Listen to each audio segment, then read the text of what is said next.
우리 언론에서 보고 또 사람들이 얘기하기로는 네. 항상 붙인 수식어가 친명이잖아요. 근데 우리 의원님의 말씀을 쭉 들어보면 친명 비명 문제가 아니라 광주 시민들은 제대로 싸운 게 지금 많으냐. 제가 어제도 페북에 포스팅을 했는데 예. 계속 무슨 문명 충돌이니 명문 네, 갈등이니 네. 그러고 있잖아요. 제가 정말 보수 언론과 국힘에 특히 한동훈 위원장에 자기들이야말로 정말 엉터리 공천을 하고 있거든요. 민주당의 이재명과 이재명 대표 체제의 네. 공천을 폄훼, 악의적인 호도, 상징 조작하는 정말 전형적인 그런 상징 조작 사건이에요. 제가 보기에는. 제가 예를 두 가지만 들어볼게요. 네. 저를 예로 들어볼게요. 제가 원래 제가 듣기로는요. 네. 정말 제가 듣기로는입니다. 제가 뭐 거기에 관여하지 않았으니까 듣기로는 원래 저한테 문제가 있는 한 사람만 빼고 저희가 4명이었거든요. 3명을 경선을 시키려고 했나 봐요. 네. 원래 2명을 경선을 시키려다 뭐 어쩌고저쩌고 해서 하여튼 공관위에서 발제가 당 쪽의 발제가 3명 경선을 했나 봐요. 그러니까 공관위원들 중에 아니 왜 민영배를 적합조사를 봐라. 20%가 아니라 그보다 훨씬 더 차이가 나는데 왜 이걸 경선을 시키려고 하냐. 그냥 단수 공천을 줘라. 이렇게 한 거예요. 그러니까 당 쪽 분들이 이제 아니 호남에 단수 공천은 없습니다. 물론 그 원칙은 제가 보기엔 깨졌습니다만은 네.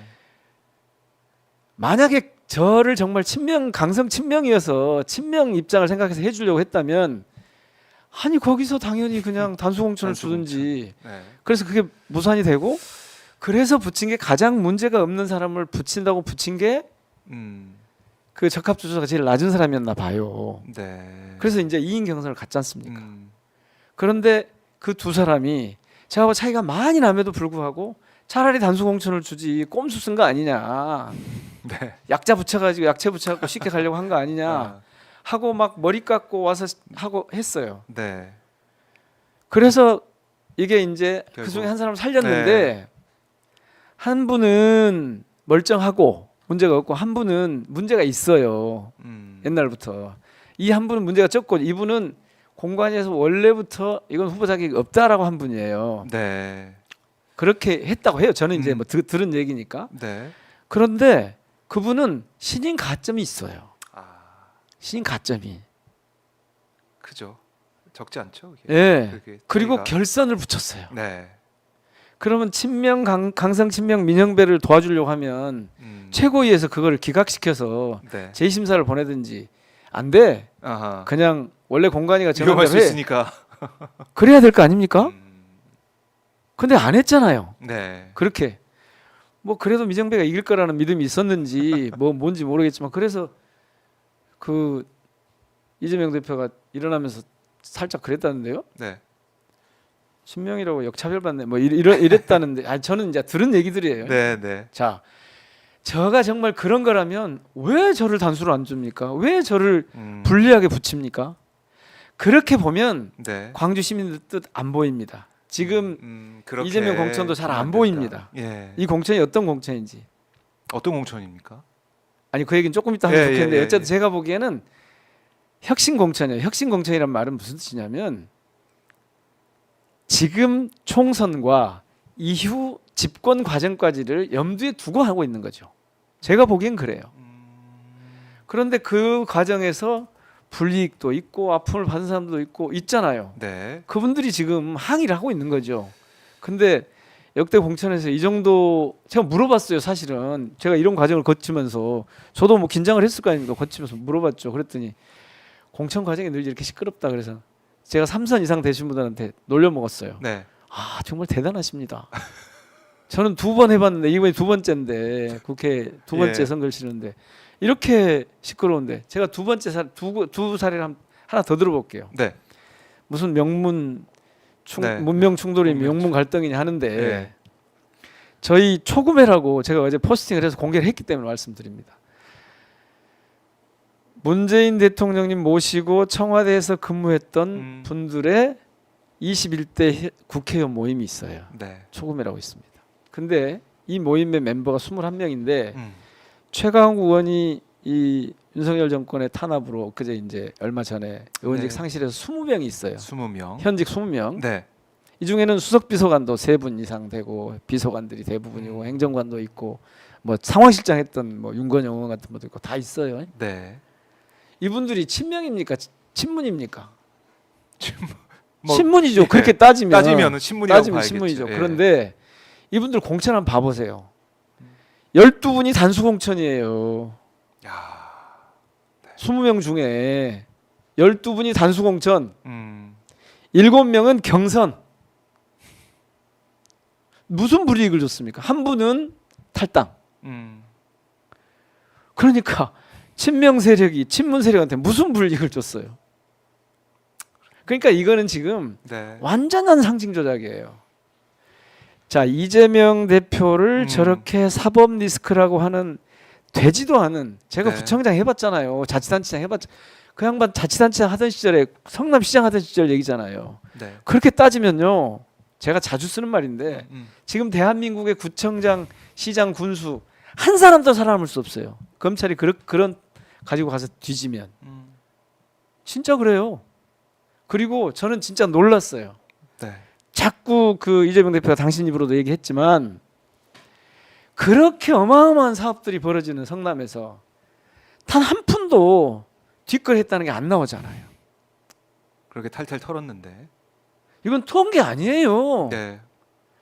조국보다 더 턴 거예요. 조국 장관보다. 조국 장관 그렇게 만들어서 재미를 봤잖아요. 이 사람들이. 그걸로 정치검사들이 쿠데타를 한 거 아니에요. 그래서 권력을 잡았어. 그런데 가장 위협이 이재명이야. 그래서 이재명을 싹부터 자르려고 계속 조지고 있는 거잖아요. 아리백이 뭔지도 모르는 검찰 출신 후보가 그때 뭐라 했습니까? 전부 다 그 당시에 도망가는 자, 부인하는 자, 감추는 자가 범인이라고 하지 않았습니까? 그런데 자기들은 온갖 것을 다 감추고 다 부인하고 수사권 가지고 장난을 치면서, 그래서 이 검찰 권력을 다시 재생산해 보려고 이 난리를 치면서, 네. 아 심지어는 요즘 뭐 하고 다녀요? 대놓고 선거운동하고 다니잖아요. 공약 발표하고 다니고. 지금까지 대통령 중에 이런 대통령이 있었어요? 이게 대통령입니까? 선거운동원이지. 뭐 선대위원장이라는 평가도 있더라고요. 선대위원장인 거예요. 이런 네. 이런 정도면. 그래도 아무렇지. 근데 왜 이럴까? 자기들이 다음에 집권을 놓치면, 그러니까 집권 세력이 바뀌면 네. 어떤 상황이 벌어질지 아는 거예요. 아하. 지 죄를 제가 아는 거예요. 무슨 짓을 했는지 아는 거예요. 언제 민주당 의원들이 어려움을 겪을지 몰라요. 별 그걸 다니. 필사적으로 어쨌든. 예. 그럼요. 자, 그래서 봐보세요. 지금 무슨 친명이니까 민영배를 봐줬습니까? 제가 말씀드렸지만 그 초금의 멤버 20명 현직 중에 12명이 단수공천 받았다니까요. 고민정 최고위원부터 시작해서 윤건영, 김영배 다 단수공천 받았어요. 그렇네요. 제가 명단을 읽어드릴까요? 진짜로. 그렇네요. 그렇네요. 그리고 7명은 경선을 붙였어요. 저 같은 경우는 결선 있는, 신인 가점 있는 경선까지 붙였다고요. 그런데 이거를 무슨 명문 갈등이라고, 아니 무슨 한두 분 뭐 몇 분들이 당신들이 불리해지니까 불편해서 항의하는 거 가지고 네. 이렇게 상징 조작을 해요. 심지어는 어제 보니까 그 권양엽 예비 후보 네네. 순천 공천했다가 다시 경선으로 바꿨습니다. 하던데 예, 서동영 후보라. 오죽했으면 이러겠어요. 오죽했으면 저 상징 조작이 워낙 강력하게 작동하니까 네. 언론 지형이 그냥 막 9대1, 10대 9.9대 1이야 이게 지금 막. 그래서 이런 짓 하려고 언론 네. 장악하려고 그 난리를 친 거 아닙니까? 그 말도 안 되는, 아니 방통위원장이 무슨 검사 출신이 방통위원장을 어떻게 합니까? 그분은 수사도 안 해봤대요 한 번도. 그러니까, 지금 우리나라 정치가 예. 이거 정치가 아니에요. 어제도 정치 검사들의 전행이고 횡포예요. 독재예요. 그런데 거기다 대놓고 무슨 친명이니까 봐주고 무슨 자기 측근만 놔두고 그랬다고. 아니 데이터가 다 증거해 주잖아요. 그렇네요. 지금요 예. 저쪽은요 제가 그 자료를 보니까 70 몇 %가 중진들이 다 살아났어요. 지역구 이제 바꿔가면서 네. 뭐 다 이제 살아났더라고요. 돌려막기 해가지고 다 네. 살아났어요. 여기 무슨 기사가 나왔던데. 네. 뭐 이번에 이제 이 김건희 특검법 표결 이후에 네. 뭐 현역 뭐 8명 정도는 컷오프 공천 배제식으로 가고 있긴 하던데 계속해서 쭉 보면은 중진을 포함한 현역들이 우리는 예. 제가 3선 이상을 봤는데 11분 중에요. 11분 중에 친명은 무슨 뭐 봐줬다 그러는데 저하고 대선에서 네. 같이 이재명 캠프에서 일했던 선배들이 계세요. 3선 이상은 보니까 다 저보다 선배들이더라고. 선배님들인데 네. 이분들 네 분이 11명 중에 네 분이 경선하더라고요. 그 네 분이 선대에 있던 분들인데 경선 캠프에 있던 분들인데 네. 무슨 친명을 도대체 어떻게 봐줬다는 거예요. 나는 이거 보고 아 정말 해도 너무한다. 이 나라의 이 언론이란 이 매체들이 왜 이런 데이터를 안 합니까? 안 할습니까? 나 기가 막혀. 어제도 그러니까 이재명 대표가 긴급 기자회견을 해서 그래서 하도 복장이 네. 터지니까 더는 못 견디겠으니까 권양엽 제가 네. 잘 알죠. 권양엽 후보를 이거 뭐 김혜경 여사를 뭐 개인 비선이 수행 무슨 비선이 수행 비서라고 그렇게 뭐 거짓말을 쳐요. 그래서 이재명 대표도 답답해 하시더라고요. 그래서 기자회견까지 했는데 아니 그분은 명확하게 친문 인사예요. 아니 문재인 대통령 모시고 비서관으로 네, 일했잖아요. 그리고 수행하고 다니지도 않았잖아요. 네. 거기 뭐 수행실에 부실장이가 했다며요. 당직자니까 거기 있다 보니까 그렇게 된 건데. 아니, 당직자가 당연히 가서 그렇게 하는 거 아니에요? 그래서 이재명 대표 어제 뭐 기자회견 하면서 여러 가지 말씀을 하셨지만 제가 기억에 남는 부분, 그 언론 말씀하셨지만요. 이걸 좀 알려달라는 겁니다. 거기 있는 지지자 시민들한테 이 목소리를 그대로 좀 알려달라. 왜냐하면 언론에 안 나오니까. 기억이 나는데요.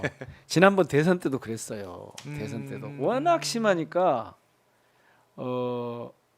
이재명 대표가 부산 연설에서인가 그랬죠.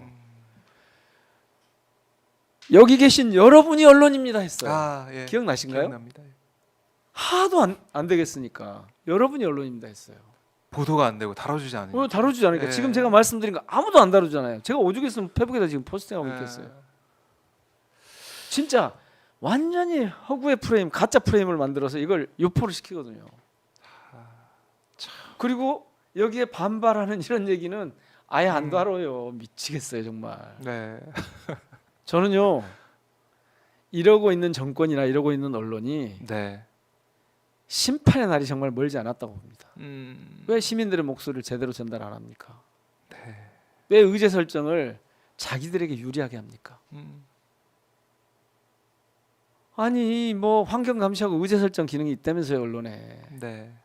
아니 기본적으로 언론은 기득 권력에 대한 정치 권력에 대한 견제 감시 아닙니까? 와치독이라고. 말만 그렇게 하고 왜 안 합니까? 교묘하게 비틀어서 자신들과 짱우하고 있는 세력에 도움이 되도록 하는 그게 무슨 언론입니까? 저는 이번에 보고요 진즉 우리나라 언론에 무슨 조폭 언론인이 뭐 사망 선고지 했지만 네. 이번에 확실히 보고 언론은 죽었다. 제대로 된 언론은 죽었다. 다행히 무슨 오마이뉴스나 몇몇 이 일간 신문이나 몇몇 네. 유튜브 이 매체들이 온라인 매체들이 겨우겨우 유지해 가고 있는데 네. 정말 죽었어요. 제가 옛날에 파울로 프레이리가 그랬잖아요. 예. 그 페다고지에 그렇게 얘기한 거 아니에요.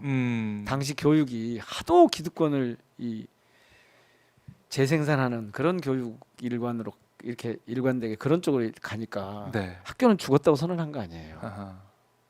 그래서 새로운 교육에 대한 언론- 교육혁명을 한 거잖아요. 언론도- 언론이 죽었고 지금 언론혁명이 필요해요. 제가 음. 보기엔 그렇습니다. 제가 뭐 아하. 저도 한때 기자 일을 했던 사람이라 예.